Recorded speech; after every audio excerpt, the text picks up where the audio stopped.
Hello बच्चों, नमस्कार। आशा करता हूँ आप सभी घर पर स्वस्थ होंगे। बेटा, लास्ट क्लास में हमने पढ़ा था बाय-शॉर्ट्स लॉ और इसकी एक एप्लीकेशन पढ़ी थी। बाय-शॉर्ट्स लॉ से हमें निकालना था magnetic field due to a straight conductor. और बेटा, जब magnetic field due to straight conductor हमने निकाला था तो दो टर्म हम पढ़ चुके थे। एक बाय-शॉर्ट्स लॉ की जो मेन फॉर्मूला होता है वो होता है म्यू नॉट बटा 4 pi I dl sine theta divided by r square. एक बाय-शॉर्ट्स लॉ का मेन फॉर्मूला ये होता है। दूसरी अगर बेटा हम बात करते हैं अपने पास, तो अपने पास इसी की वेक्टर फॉर्म जो लिखी जाती है उसको लिखते हैं म्यू नॉट बटा 4 pi I dl vector cross r vector divided by r cube. ये बन जाती थी इसकी। आपके पास बात करते हैं तो ये क्या होती थी इसकी बेटा, वेक्टर फॉर्म होती थी। अब अगर हम बात करें कि magnetic field due to straight conductor, एक बार पीछे का थोड़ा सा रिवाइज करवा रहा हूं, तो आपके पास फॉर्मूला ये निकल के आया था म्यू नॉट बटा 4 पाई आई बटा a sine of phi 1 plus sine of phi 2। दूसरा बेटा ये निकल के आया था, मेन जो फॉर्मूला था कि d B is equal to mu not बटा 4 पाई आई बटा a into sine phi 1 plus sine phi 2। Sine phi 1 बेटा और साइन फाई 2 क्या थे? एक एंगल जो ऊपर वाले एंड से था और एक एंगल जो किससे था, लोअर एंड से। तो अगर हम बात करते हैं बेटा कि इसके दो केस भी हमने डिराइव किए थे, और दो केस में कौन कौन से केस थे? अगर वो P point lies near O centre of wire, अगर वो इसके नजदीक लाई करता है सेंटर ऑफ वायर के, तो हमने ये दोनों एंगल क्या लिए थे, 90। फाई 1 की वैल्यू भी 90 और फाई 2 की वैल्यू भी 90। तो हमने इसको लिखा था d B equal to mu not बटा 4 पाई साइन 91। बेटा यहाँ पे भी साइन 90 क्या हो जाएगा, 1, और साइन 90 1 प्लस 1 कितना होगा, 2। तो ये फॉर्मूला बन गया था अपने पास 2i बटा ए। दूसरा फॉर्मूला हमने ये निकाला था। एक इसी की सेकंड केस था, वो क्या था? अगर ये P point lies near one and, अगर यही पी पॉइंट किसी एक एंड के नजदीक लाई करे, तो एक एंड के नजदीक या तो मान लो x, या के इसके लिए मान लो y, तो एक एंगल सपोज दैट क्या होगा अपने पास 0, और दूसरा क्या लेना पड़ेगा फिर हमें 90। तो एक की वैल्यू कितनी लिखेंगे, 0, और दूसरे की जो अपने पास वैल्यू निकल के आएगी वो क्या आएगी, 90। और बेटा हमने पढ़ा था कि जो बाय-शॉर्ट्स लॉ है ये बेटा स्मॉल एलिमेंट के लिए यूज करते हैं। किसके लिए करते हैं, स्मॉल एलिमेंट, और फिर हम इंटीग्रेशन करके कंप्लीट के लिए निकाल देते हैं। तो आज बेटा हम इसकी नेक्स्ट एप्लीकेशन पढ़ेंगे, और नेक्स्ट एप्लीकेशन के अंदर अपने पास आएगा वो निकालना हमें magnetic field on axis of A circular coil. बात करते हैं, हमें मैग्नेटिक फील्ड निकालना है, और वो हमें निकालना है magnetic field on axis of a circular.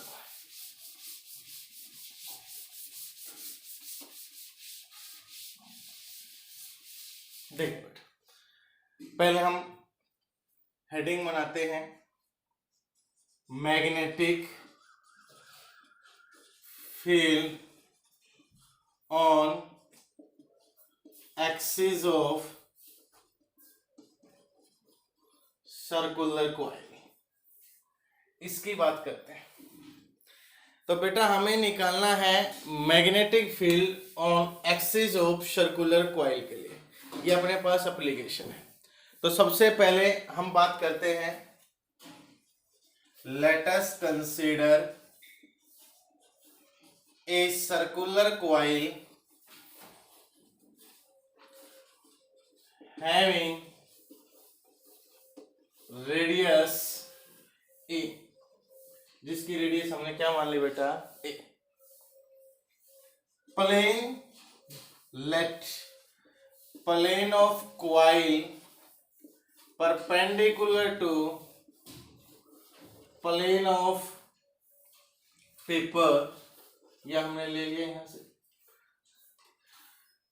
We have to calculate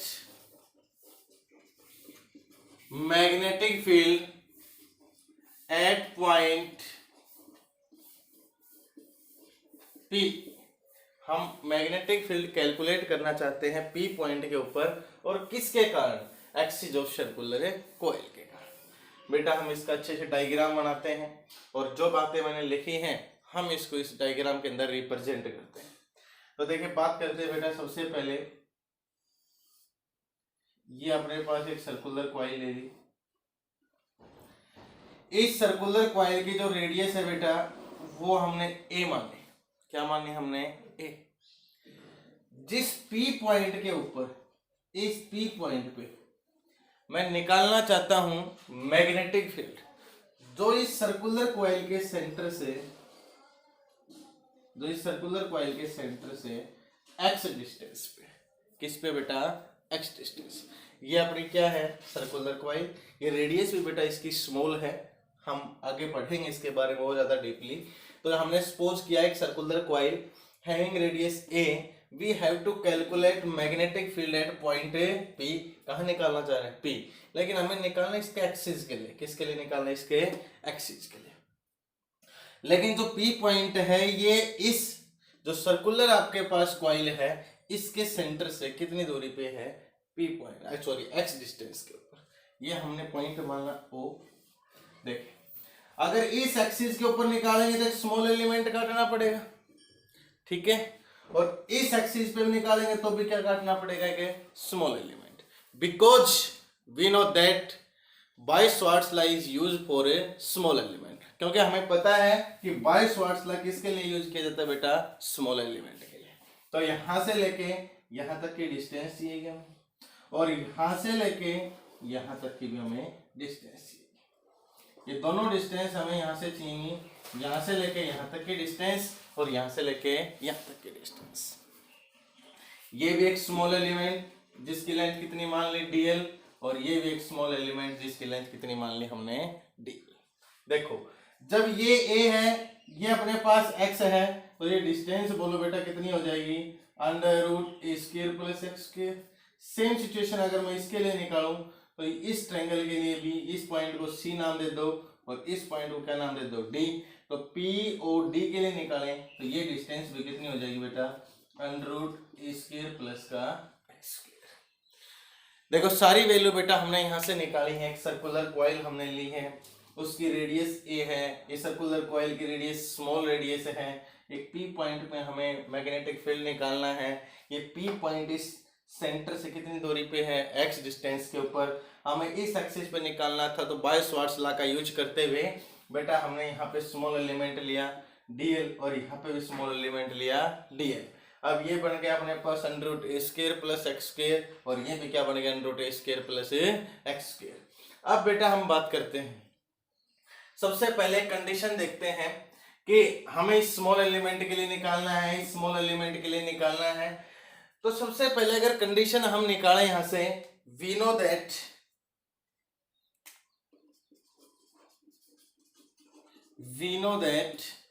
हमें इस बात का पता है dv is equal to mu not बटा 4 pi I d l sine theta divided by r square. बोलो dv जो बाय-शॉर्ट्स लॉ का हम यूज करते हैं बेटा वो क्या होता है? dv is equal to mu naught upon 4 pi I d l sine theta divided by r square. अब देखना, सपोज दैट हम इसके लिए इसके कंपोनेंट रिजोल्व करेंगे बेटा। कैसे रिजोल्व करेंगे? ये अपनी देखो प्लेन ऑफ कॉइल है, ये अपनी प्लेन ऑफ कॉइल है, और इस पॉइंट के ऊपर आप निकाल रहे हो तो ये परपेंडिकुलर हो गया इस प्लेन की। ये अपनी क्या है बेटा? प्लेन है, और ये इसके क्या हो गया? परपेंडिकुलर। तो इसका मतलब ये प्लेन ऑफ कॉइल, तो ये अपने पास कंपोनेंट आएगा तो क्या आएगा? परपेंडिकुलर, और ये जो कंपोनेंट होगा ये क्या होगा? इसके पैरेलल। देखो बेटा ध्यान से देखें, ये इसके क्या है? ये प्लेन ऑफ कॉइल है, और ये जो कंपोनेंट होगा इसके क्या होगा? परपेंडिकुलर, और ये कंपोनेंट इसके क्या होगा? पैरेलल। तो अगर मैं बात करूं सबसे पहले कि सपोज दैट मैं इस पी पॉइंट के ऊपर इस स्मॉल एलिमेंट के लिए निकालूं तो उसकी वैल्यू डीबी मान लें। तो एक बार देखिए स्मॉल पॉइंट के लिए यहां निकालेंगे तो एक कंपोनेंट इसका क्या होगा? परपेंडिकुलर। तो इस कंपोनेंट को मैं रिप्रेजेंट कर सकता हूं डीबी साइन फाई। ये एंगल हम क्या मान लेते हैं बेटा? फाई, और ये एंगल भी क्या मान लेते हैं? फाई। अगर बात करते हैं तो ये कंपोनेंट इस प्लेन के क्या है, परपेंडिकुलर, और परपेंडिकुलर कंपोनेंट है तो क्या लिखा हमने, db sin phi इस एक्सिस के लिए। ऐसे इस एक्सिस के लिए निकालूंगा ना, इसी के लिए दूसरा कंपोनेंट निकालेंगे तो इसको क्या लिखेंगे बेटा, db cos phi। कितने कंपोनेंट हो गए, दो वेक्टर है तो इनका रिजल्टेंट क्या होगा, ये मान ले थोड़ी देर के लिए हमने db। यही एक हमने पहली यूनिट में पढ़ा था, electric field due to a axis of circular coil. Same concept हम यहाँ पे पढ़ रहे हैं। दूसरे में बात करेंगे बेटा कि अपने पास यही कंपोनेंट इसके लिए निकालेंगे तो क्या बनेगा, परपेंडिकुलर, तो यही डायरेक्शन लिखेंगे। इसके लिए थोड़ी देर क्या लिख लें, db डैश साइन फाई। बोलो क्या लिख लें, db डैश, इस एक्सिस के लिए क्या लिख लें इसको, db डैश। ये क्या बन जाएगा बेटा, यहां से लिखेंगे तो हम db डैश कोस फाई। बोलो क्या बनेगा, db डैश कोस पाई, और दो वेक्टर हैं तो रिजल्टेंट ये आ जाएगा, और इसको क्या लिख दूंगा मैं, db डैश। बोलो क्या लिखेंगे, db डैश। बहुत इजी सा कंसेप्ट था कि ये प्लेन ऑफ कॉइल है बेटा, एक बार इस एक्सिस के लिए निकालेंगे और एक बार इस एक्सिस के लिए। तो एक बार इसके लिए प्लेन ऑफ कॉइल के क्या है, परपेंडिकुलर कंपोनेंट, और ये इसके प्लेन के साथ कंपोनेंट है। तो इस एक्सिस के लिए एक कंपोनेंट तोड़ा db sin phi, एक कंपोनेंट तोड़ा db cos phi, दोनों का रिजल्टेंट क्या है बेटा, यहां से db। ऐसे इसके लिए निकाला तो एक के लिए क्या निकल के अपने पास db sin phi, यही पर db डैश, और एक इसके प्लेन के पैरेलल क्या निकल के है, db डैश cos phi, और दूसरे में अपने पास वैल्यू निकालने का रिजल्टेंट है वो क्या आ जाएगा बेटा, यहां से db डैश। अगर हम बात करते हैं सबसे पहले तो देखें इसकी वैल्यू, ये अपने पास बाय-शॉर्ट्स लॉ मेन इक्वेशन होती है, ये बाय-शॉर्ट्स लॉ की क्या होती है, मेन इक्वेशन। तो एक बार मैं db निकालूं, db तो क्या निकल के आ जाएगा, म्यू नॉट बटा 4 पाई i इंटू dl। dl देखें मैंने शुरू में कहा था ये रेडियस क्या है, बहुत स्मॉल है, और ये p पॉइंट है, ये भी थोड़ा इसके नजदीक है, तो हम कहते हैं कि ये एंगल है कितना बनेगा, नियरली 90, क्योंकि ये मैं साइड में लिख देता हूं, a is very small, radius of coil क्या होगी, बहुत स्मॉल, तो ये एंगल कितना बन जाएगा, 90। तो साइन क्या लिखेंगे हम यहाँ पे, 90, क्या लिखेंगे बोलो, 90।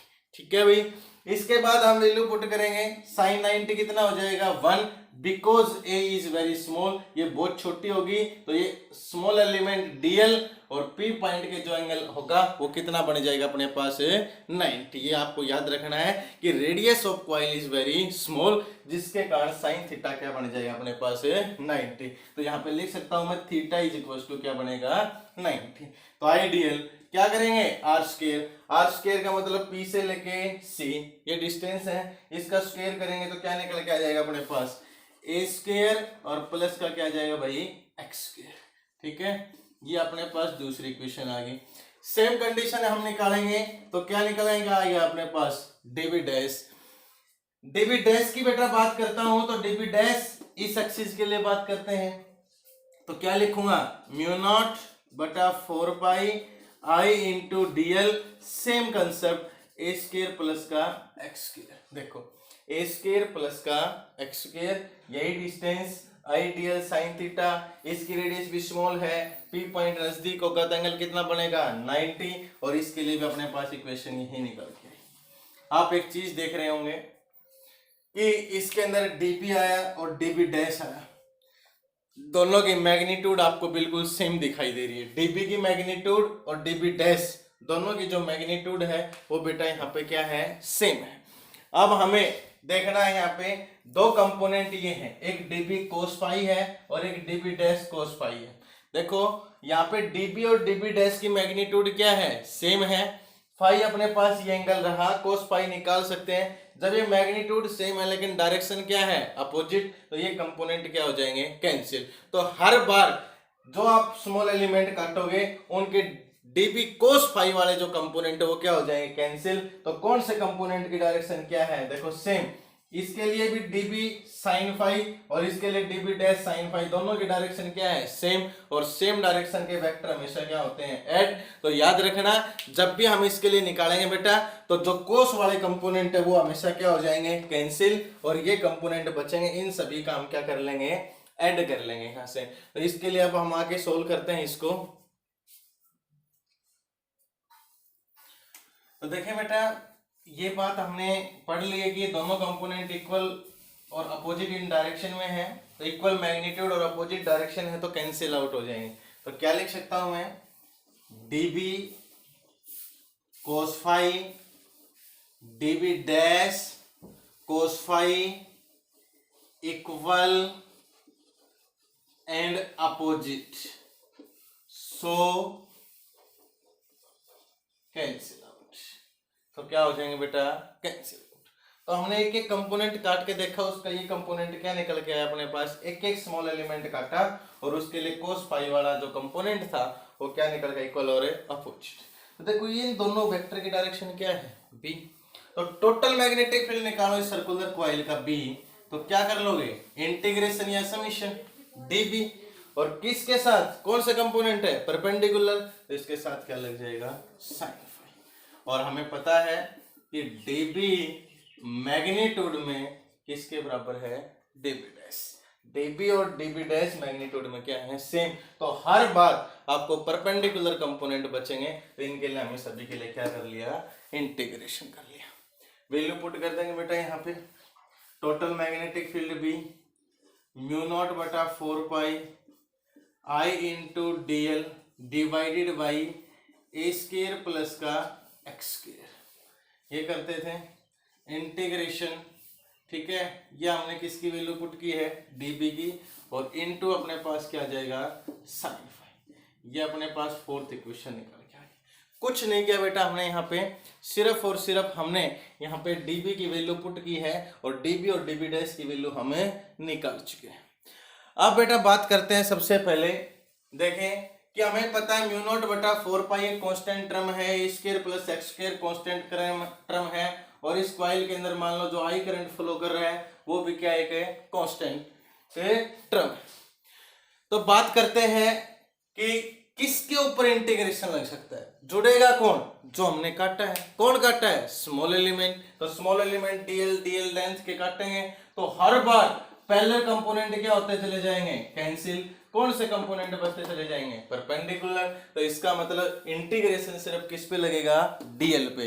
इंटीग्रेशन का मतलब होता है बेटा ऐड करना, और ऐड करना होता है तो ऐड बोलो कौन होगा, डीएल, क्योंकि डीएल अगर सभी एलिमेंट्स को जब आप जोड़ोगे तो इसकी लेंथ टोटल लेंथ के बराबर आएगी, या सरकमफ्रेंस के क्या आएगी, इक्विवेलेंट आएगी। तो हम बात करें यहां से, तो इस कंपोनेंट को ऐसे लिख सकते हैं, b equals to mu not बटा 4 pi sine of phi a square plus का एक्स स्क्वायर इनटू क्या कर दिया हमने, आई। इसके बाद इंटीग्रेशन किस पे लगा लिया हमने, डी।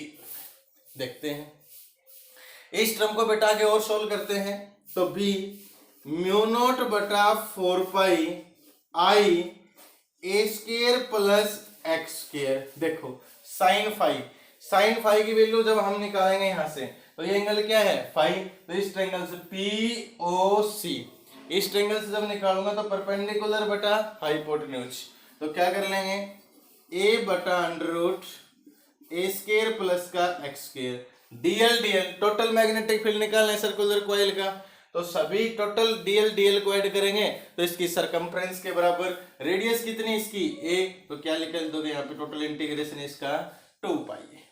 अब इसको और सोल्व कर लेते हैं, b म्यू नॉट बटा 4 pi I into 2 pi into a, तो इसको लिख सकते हैं 2 pi a square divided by a square plus x square, और एक पावर ये और आधी पावर ये, कितना हो जाएगा 3/2। बोलो क्या लिख सकते हैं, 3/2। ये वैल्यू अपने पास निकल के आ जाएगी मैग्नेटिक फील्ड के लिए। किसके लिए निकल के आएगी, मैग्नेटिक फील्ड के लिए। बोलो आ जाएगी। इसकी दूसरी फॉर्म बना सकते हैं, we know that pi r square क्या होता है, एरिया ऑफ सर्कुलर कॉइल। तो इसको दूसरी टर्म में लिख सकता हूं अपने पास, वो क्या बन जाएगी, b equals to mu not बटा 4 पाई आपके पास 2i divided by a square plus x square की पावर 3/2, और पाई इंटू ए स्क्वायर क्या हो जाएगा, एरिया। तो इसको क्या लिख सकते हैं, i इंटू ए। अगर इस कॉइल के नंबर ऑफ टर्न्स हो, क्या हो, नंबर ऑफ टर्न्स, तो यहाँ फॉर्मूले में क्या मल्टीप्लाई कर देंगे n। तो इसी फॉर्मूले को हम चेंज करके ये फॉर्म भी बना सकते हैं बेटा। कुछ नहीं किया हमने, सिर्फ dB की वैल्यू पुट की है, sin फाई की वैल्यू इस ट्रायंगल से हमने निकाली है। जैसे ही sin फाई की वैल्यू हमने ट्रायंगल से निकाली है और इंटीग्रेशन मैंने आपको बताया कि इसके ऊपर लगाओगे आप dl पे, और जब आप इंटीग्रेशन dl के ऊपर लगाओगे तो इसका मतलब आपके पास क्या निकल के आएगा कि इसका जो इंटीग्रेशन होगा वो क्या हो जाएगा 2 पाई a, और इस टर्म को हम लिख सकते हैं म्यू नॉट बटा 4 पाई i into 2 pi a square plus x square की पावर 3/2। और जब हमने इस बात का पता है कि पाई a square area of circular coil है तो इसको a लिखते हैं, और नंबर ऑफ टर्न्स इस कॉइल के पास हैं तो हम इसको क्या लिख सकते हैं, किससे मल्टीप्लाई कर सकते हैं, n से। इसके बाद हम दूसरा क्वेश्चन ये भी कह सकते हैं कि इसी के अंदर पूछ ले, एक केस इसका निकल के आता है, magnetic field at centre of circular coil. आपसे कह दे कि जो मैग्नेटिक फील्ड है वो आपको कहाँ निकालना है, magnetic field at centre of circular coil. तो सेंटर के लिए निकालेंगे तो हमें साफ साफ दिख रहा है कि इस x की वैल्यू को क्या कर देंगे, 0।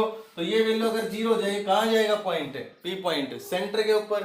तो जब हमें इसके अंदर निकालना चाहें तो इसी वैल्यू के अंदर हम x की वैल्यू को क्या पुट कर देंगे, यहाँ पे 0।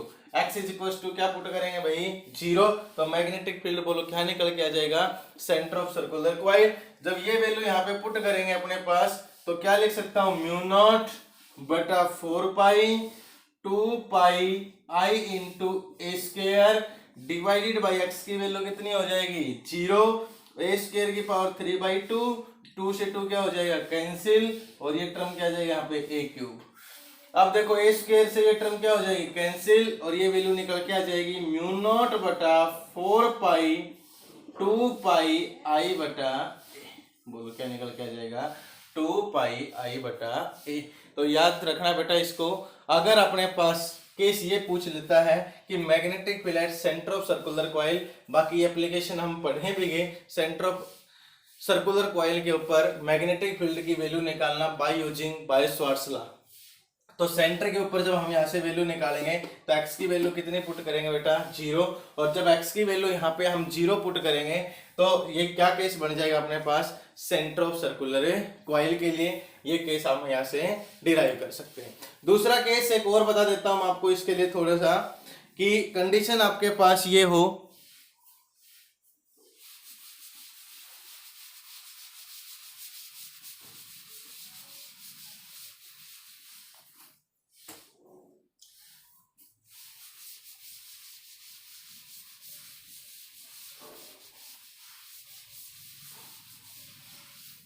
देखिए बेटा, बात कर लेते हैं। अगर केस ये है कि ये जो P पॉइंट है ये इसके सेंटर से बहुत ज्यादा दूर, x ग्रेटर देन हो a, इसका मतलब जो P पॉइंट है अपने पास, किसकी वैल्यू बात कर रहे हैं हम, P पॉइंट, वो इससे क्या हो, ग्रेटर देन किससे, रेडियस ऑफ सर्कुलर। कहने का मतलब ये x डिस्टेंस क्या हो, बहुत ज्यादा हो, और रेडियस क्या हो, बहुत स्मॉल हो। तो ये पॉइंट बहुत ज्यादा दूर हो और a बहुत स्मॉल हो, तो a कैन बी नेग्लेक्टेड। बोलो a को क्या कर सकते हैं आप यहाँ से, नेग्लेक्टेड। और a को जब आप यहाँ से नेग्लेक्ट कर सकते हैं तो ये फॉर्मूला हम फिर पुट कर सकते हैं। a को जब हम यहाँ से नेग्लेक्ट करेंगे तो अपने पास वैल्यू जो निकल के आएगी, तो वैल्यू क्या होगी बेटा, ए हमने नेग्लेक्ट कर दिया, तो इस इक्वेशन के अंदर हमें ए को क्या करना है बेटा, नेग्लेक्ट करना है। तो ए नेग्लेक्ट करेंगे तो B is equals to mu not बटा 4 pi 2 pi I into a square divided by a square plus x square. तो यहाँ पे ए क्या होगा, नेग्लेक्ट एक्स के कंपैरिजन में, तो एक्स की पावर कितना हो जाएगा, क्यूब। और इसको एक फॉर्मूला और बना सकते हैं, म्यू नॉट बटा 4 पाई 2 अपने पास इंटू आई, और पाई ए स्क्वायर फिर क्या लिख सकते हैं, एरिया, और इंटू क्या लिख सकते हैं, एक्स क्यूब। ये वैल्यू भी आ सकती है। अब आप कहोगे कि जी यहाँ पे ए नेग्लेक्ट क्यों नहीं किया बेटा ये आपको ये नेग्लेक्ट नहीं करना है, ये अपने पास रेडियस ए है, लेकिन यहाँ पे हम कंपैरिजन कर रहे हैं किसका, एक्स का और ए का। अपनी मेन डिस्टेंस यहाँ से लेके क्या निकालनी थी, यहाँ निकालनी थी, इसलिए हमें इसके लिए कंपैरिजन करना है। तो इसके लिए निकालेंगे तो ए और एक्स के अंदर कंपैरिजन होगा, तो ए इस टर्म से क्या हो जाएगा, नेग्लेक्ट, और ए जब इस टर्म से नेग्लेक्ट होगा तो अपने पास ये वैल्यू निकल के आएगी। नेक्स्ट क्लास में बेटा हम magnetic field at centre of circular coil पढ़ेंगे। आज के लिए थैंक्स।